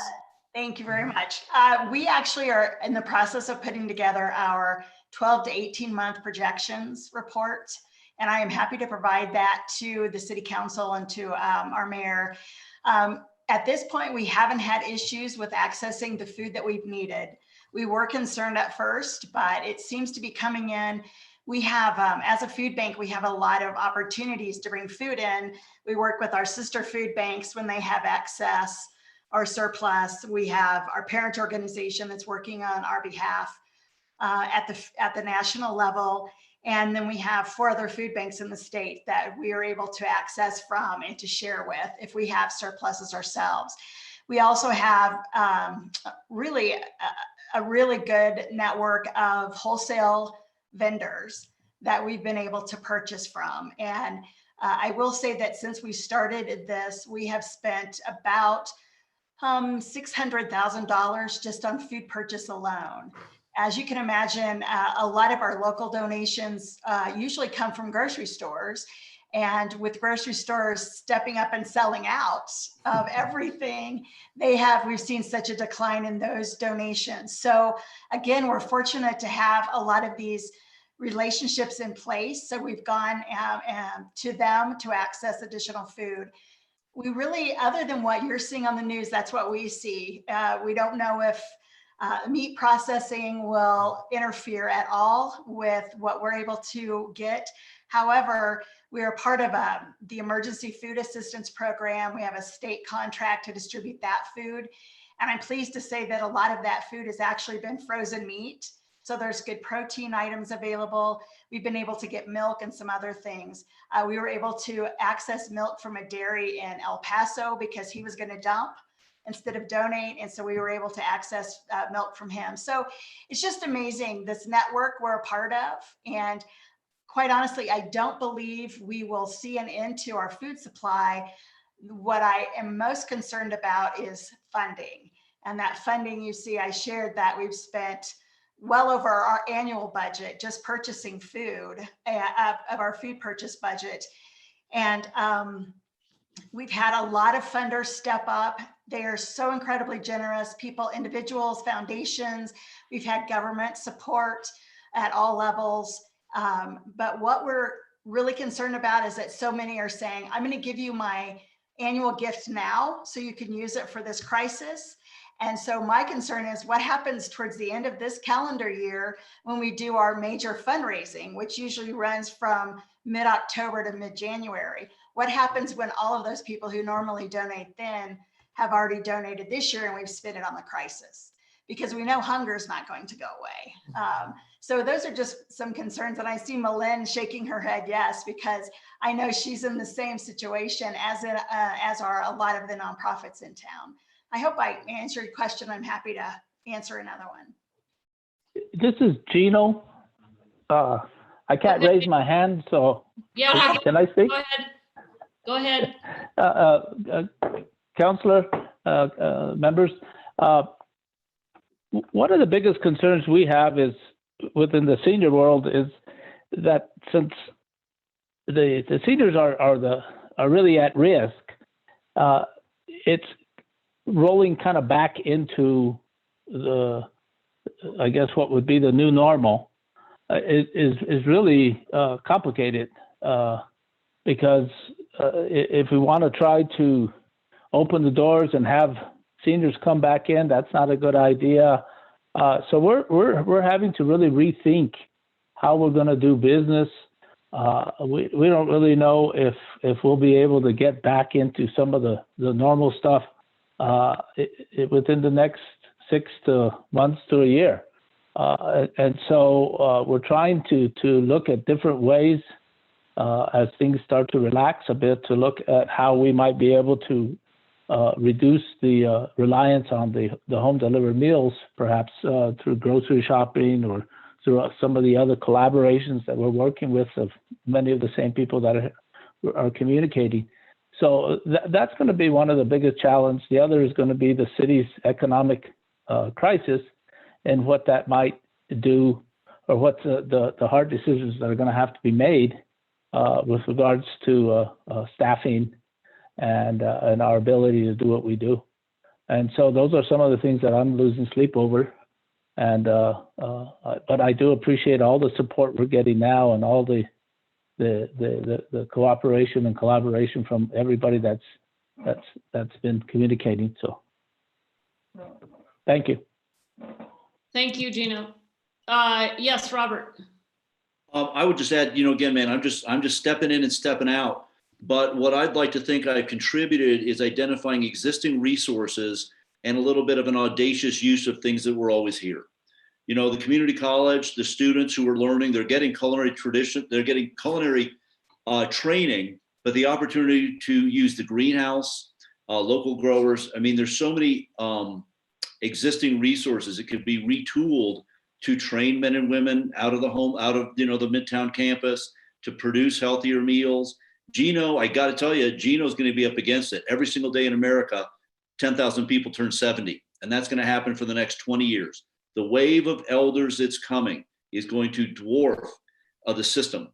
And, you know, they're going to be the most health conscious generation. So they're going to want healthier meals. So you have a tremendous opportunity to take better advantage of existing resources here in Santa Fe. And again, I'd be happy as a citizen to contribute any ideas. Thank you. Other responses? Yes, Jennifer, to Councilor Cassett-Sanchez's question. I just want to echo that, you know, those partnerships and continuing the conversations with organizations, between governments, and really working together to fill those gaps. Again, just a foot in with Connect, that's really how our navigators are able to find the resources and stretch them. Our first go-to isn't to spend those flex funds, but can we apply for LIHEAP? Are we going to wait for MFA funding? You know, really working together as much as possible. And then when we do find a gap, then, and we know because the data is telling us, this is where we need to spend our money and this is where it would be worthwhile. I think it's just really important to keep having these conversations and working together. And I think it's amazing how our organizations have just jumped in. And I mean, just with the World Kitchen and Melinda saying, hey, well, I'll drive. I have the trucks, and really able to just come together in that way. We need to continue this collaboration. Yeah, thank you so much for that. Yeah, I know that we're running out of time, so I'll yield the video, but you know, I'm hoping that similar to homelessness, that our silver lining here is that we start to launch in this long-term strategy for looking at food security. Actually, right before COVID hit, I had met with Sherry and a number of other individuals, and we were about to start this task force on how to address food insecurity among children in Santa Fe. So with that context in mind, both looking at this pandemic issue, but also how do we start to launch this? And to Robert's point, what are those resources? How do we retool them? How do we use them? So I really do look forward to continuing these conversations and these learnings for not just this response, but really addressing an issue that's been here all along, that's really been insidious all along and impacts so much of our community, and seeing how we can learn lessons from this terrible time that can improve our community in the future. So thank you so much, everyone, for being here. Great. Councilwoman Villarreal, you have the floor. Thank you, Madam Chair. I'll be brief. I just wanted to say thank you to every single one of you that are on the call and with us. And we're probably all sick of Zoom calls. I just really appreciate all of your dedication, but you know, the majority of you have had proven track record in this work, and so I'm happy that we have the knowledge that we have and the knowledge base to be able to make this work. I was curious, does anyone know, because I didn't catch this when this was all playing out, but is the school district contributing financially to the food security kind of networking? Does anyone know? I'm going to raise my hand. Yeah. I haven't seen that there's cash coming out of the district anywhere. I know that they're staffing their curbside meals, and they hit sort of a max that they could get done.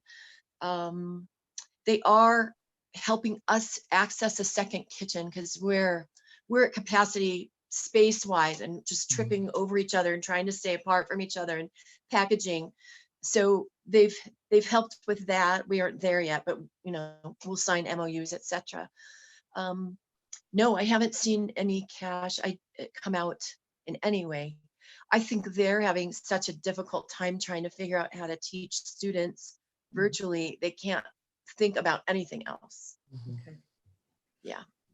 Which leads me to the other thing about meal prepping and where you all are utilizing kitchens. I know at the community college, but where else? Are there other places you all are using the partners that are on this call? Or Melinda, you could start. YouthWorks is currently, and we've been there for over a year, operating out of the El Rancho de las Golondrinas kitchen. So they're sidled up and partnered with us in some way. We've had some talks with the county about some of their community center kitchens, and that's just not arrived either. I think there's more kitchens in town that we could be spreading out to. Thinking about Gino's problem and curbside, there might be a way that some of us who are already there could assist with his staffing, right? Spread staffing. People could come to those curbsides, and get the senior meal as well. So I think a couple other things could happen. Yeah, Robert. Oh, I just wanted to give Randy Randall some credit. He was really willing to put the convention center to use because it's idle. And it's just another example of an existing resource that could have been available if there were funds. But again, I think the city's awash in resources. It's just sometimes you tend to use things the way you always have. And I think that's what COVID should really say. It's what Jennifer said. There was these relationships. Suddenly now people are really partnering together like they never have. So I think that level of coordination and a real analysis of what are your assets would be really smart right now. On the point of kitchens, Councilwoman Villarreal, I seem to remember when Presbyterian Hospital was doing tours right before they opened, they have a community kitchen, I think. So encourage you all to maybe check into that. I don't know how they've ended up using it or what the challenges would be to utilize that, but I do remember getting a tour of that. So Councilwoman Villarreal, you have the floor still. Yeah, Gino, I think we were trying to say something. Gino, where were you all prepping meals? Well, we're doing it at the Mary Esther Gonzalez Senior Center, but the number of meals was just becoming very, very difficult to do all in one area. So we did move the Meals on Wheels component over to the Pasatiempo this week. So we're going to be running that from there. And part of it also is in the whole notion of trying to protect our folks from if one team goes down, then we at least have another team that can move in and pick up until they come back into play. So that's been helpful. But this whole thing has brought to the forefront how are we going to continue to do what we do, and if what we do is really what we should be doing, and so it's been a lot of good conversation around how do we come out of it and what do we look like. And I think going into it, Regina, Kira, and myself have been having some good conversation around intergenerational programming.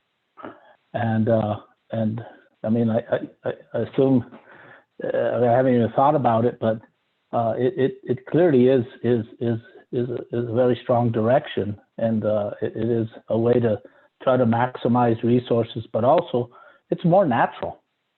And so I think this whole thing does lead us to rethinking how we do this. I was working with the Food Policy Council with Sherry, and we've had a lot of really, really good conversations around looking at what the city has to offer for us as a program and how we can begin to utilize produce, and various products within the city. Unfortunately, a lot of this stuff has just kind of been shelved, but it's definitely not going away because we had a lot of passion around making some changes. So anyways, Councilor Rial, thank you. Thank you, Gino.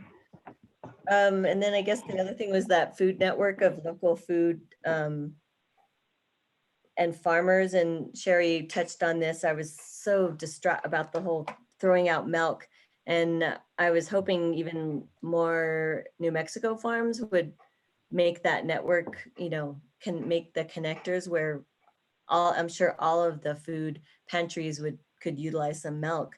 Is there any other update on that you're seeing more of a communication pathway happening?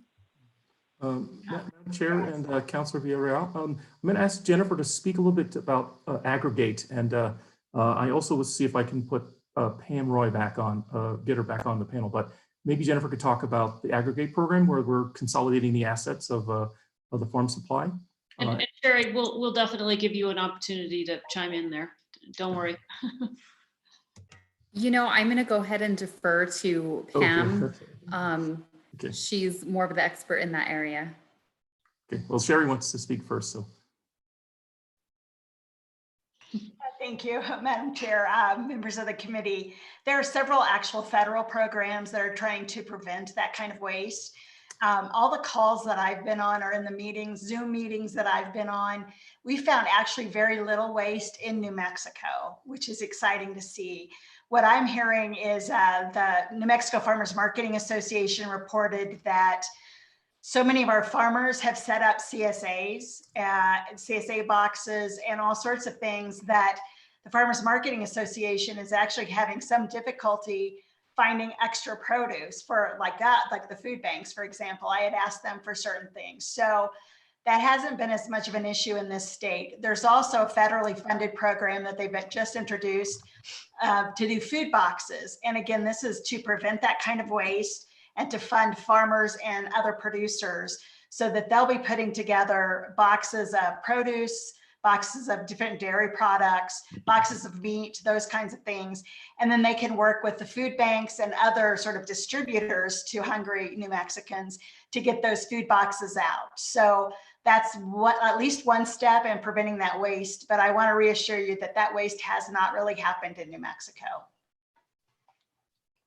Thank you. And if Pam wants to share a little bit, we have limited time. I'm sorry. Is she on? She's not on. Yeah, my mic isn't working. She has let me know, Counselor, that she is listening, but her audio is not working, so she cannot respond. Okay. Well, we'll follow up with her. Yeah, if you want to send us, Pam, some information about that, like what's happening locally, because I keep hearing about national stuff, but I'd love to know how small farmers and producers are being able to make those connections. Thank you. Thank you all. Great. Other questions from the committee? All right. Again, I want to thank you all for being here tonight, for helping share, you know, your successes, your challenges, your stories. I think it's great to be able to bring all of this up to the surface and look forward to, you know, continuing the collaboration and figuring out, you know, what the city's role should be in many things that face us. And, you know, we're going to be struggling, as you've heard multiple times tonight, with our own financial resources. And, you know, we're going to have to be really smart about what we do and how we do it. So glad to have so many people doing fantastic work. And again, just thank you, everyone. Really appreciate it. With that, I'm going to go on to the next agenda item, which I believe is matters from staff. And Kira and Richard and Jennifer, if there's anything, let me know. Madam Chair, I'm good. I hope that this was an informative presentation for everyone. Great, thank you. To say thank you to everyone that presented, and I hope the committee, you know, got something out of it and that it will help inform our decisions moving forward. Fabulous. Kira, any last? No, just thanks, Madam Chair. Thanks to this committee. I'm so glad this committee exists. I think it's so necessary, and it always was, and it really is now. So I also just want to reiterate the point that the more we know about who is in need, whether it's about housing or food, and what they would need to be food secure, to be housing secure, the better we can make our own policy decisions and leverage other resources. So I know we'll talk about that in the future, but that's my little soapbox comment. Great, thank you. Thank you for all the work you're doing. Matters from the committee. Madam Chair. Yes. I just wanted to thank Rich before he jumps off, and I hope that the virtual lemonade event goes well on Friday, and I'll check it out. Thank you. Great. Thank you very much. We appreciate that. Please join her in that cause. Yes, I'm very interested to know about that. So we'll definitely be looking for more on it. Let's see, matters from the chair. Our next meeting is May 20th. We are already working on that agenda and look forward to another informative couple of hours that we can spend with each other, members of the staff and members of the community. So thank you, everyone. If there's nothing else, we will adjourn. And I really appreciate your help in keeping to the time constraints. I know this is important work. We could spend hours on any one of these partners, and we'll dive back in as appropriate. So thank you, everyone. If there's nothing else, we're adjourned. Great. Thank you.